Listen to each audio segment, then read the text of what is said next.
এই জেলার প্রত্যেক বিধানসভা আসনের আমরা আপডেটগুলো জানার চেষ্টা করব। আমাদের সঙ্গে রয়েছেন টেলিফোনে আমাদের প্রতিনিধি রুহুল।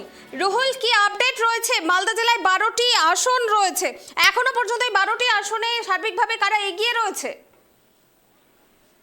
দুটি গণনা কেন্দ্রে গণনা চলছে। 12টি বিধানসভা কেন্দ্রের প্রার্থীর ভাগ্য নির্ধারণ হচ্ছে এই মালদা কলেজে এবং মালদা পলিটেকনিক কলেজে। তার মধ্যে প্রথম রাউন্ড, দ্বিতীয় রাউন্ড এবং তৃতীয় রাউন্ডের গণনা কিন্তু ইতিমধ্যে শেষ হয়েছে। তৃতীয় রাউন্ডে যেটা দেখা গেল যে মালদার চাচল বিধানসভার তৃণমূল প্রার্থী প্রসূন বন্দ্যোপাধ্যায় তিনি 19,716 ভোটে ইতিমধ্যে কিন্তু এগিয়ে পড়েছেন এবং অপরদিকে মালদা বিধানসভা কেন্দ্রের গোপাল চন্দ্র সাহা বিজেপি প্রার্থী তিনি কিন্তু 2,375 ভোটে এগিয়ে রয়েছেন।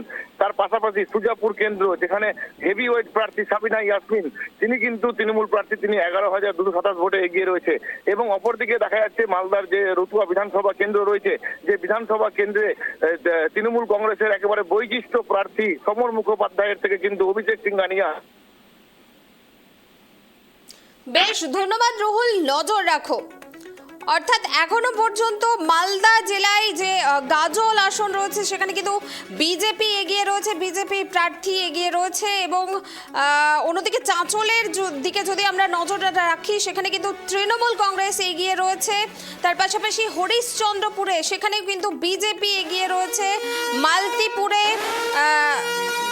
এই মুহূর্তের বড় খবরের দিকে আমরা নজর রাখবো। এই মুহূর্তের বড় খবর, বিধানসভা নির্বাচনের ব্রেকিং এর দিকে আমরা নজর রাখবো। গড়বেতা আসনে বিজেপি প্রার্থী এগিয়ে রয়েছে। ডেবরাতে 2,426 ভোটে এগিয়ে বিজেপি প্রার্থী, গড়বেতায়ও এবং ডেবরাতেও বিজেপি প্রার্থী এগিয়ে। নারায়ণগড়ে 2,100 ভোটে এগিয়ে। কেশিয়ারি বিধানসভায় বিজেপি এগিয়ে রয়েছে 1,533 ভোটে। সবং বিধানসভায় তৃণমূল এগিয়ে রয়েছে 1,199 ভোটে। খড়গপুর সদরে দিলীপ ঘোষ 1,500 ভোটে এগিয়ে রয়েছে এখনো পর্যন্ত। মহিষাদলে বিজেপি প্রার্থী 2,000 ভোটে এগিয়ে রয়েছে। তমলুকে বিজেপি প্রার্থী হরেকৃষ্ণ বেরা তিনি এগিয়ে রয়েছেন।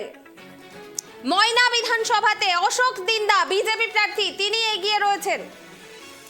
তৃতীয় রাউন্ডের গণনা শেষ নন্দীগ্রাম বিধানসভা কেন্দ্রে, অত্যন্ত গুরুত্বপূর্ণ নন্দীগ্রাম বিধানসভা কেন্দ্র, সেখানে এখনো পর্যন্ত শুভেন্দু অধিকারী 698 ভোটে এগিয়ে রয়েছে। দ্বিতীয় রাউন্ডের গণনা শেষ রামনগর বিধানসভাতে বিজেপি প্রার্থী চন্দ্রশেখর মণ্ডল 1,884 ভোটে এখনো পর্যন্ত এগিয়ে। পিছিয়ে রয়েছেন তৃণমূল প্রার্থী অখিল গিরি।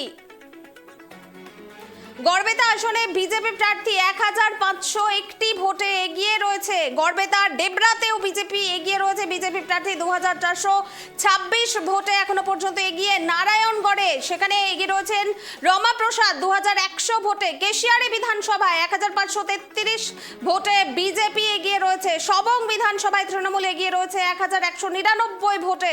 অত্যন্ত গুরুত্বপূর্ণ ব্রেকিং এর দিকে আমরা খবর নজর রাখছি। এখনো পর্যন্ত খড়গপুরে বিজেপি প্রার্থী এগিয়ে রয়েছে, মহিষাদলে বিজেপি প্রার্থী এগিয়ে রয়েছে। তমলুকে বিজেপি প্রার্থী হরেকৃষ্ণ বেরা তিনি এগিয়ে রয়েছেন। ময়না বিধানসভাতে বিজেপি প্রার্থী অশোক দিন্দা এগিয়ে। তৃতীয় রাউন্ডের গণনা শেষ হয়েছে নন্দীগ্রাম বিধানসভায়, অত্যন্ত গুরুত্বপূর্ণ নন্দীগ্রাম, বিজেপি প্রার্থী শুভেন্দু অধিকারী এখনো পর্যন্ত তিনি এগিয়ে রয়েছেন 698 ভোটে। অন্যদিকে রামনগর বিধানসভা কেন্দ্রতে দ্বিতীয় রাউন্ডের গণনা শেষ হয়েছে। বিজেপি প্রার্থী চন্দ্রশেখর মণ্ডল এগিয়ে রয়েছেন 1,884 ভোটে। পিছিয়ে রয়েছেন তৃণমূল প্রার্থী অখিল গিরি। গড়বেতা আসনে বিজেপি প্রার্থী এগিয়ে রয়েছেন 1,501 ভোটে। ডেবরাতেও বিজেপি প্রার্থী এগিয়ে রয়েছে 2,426 ভোটে।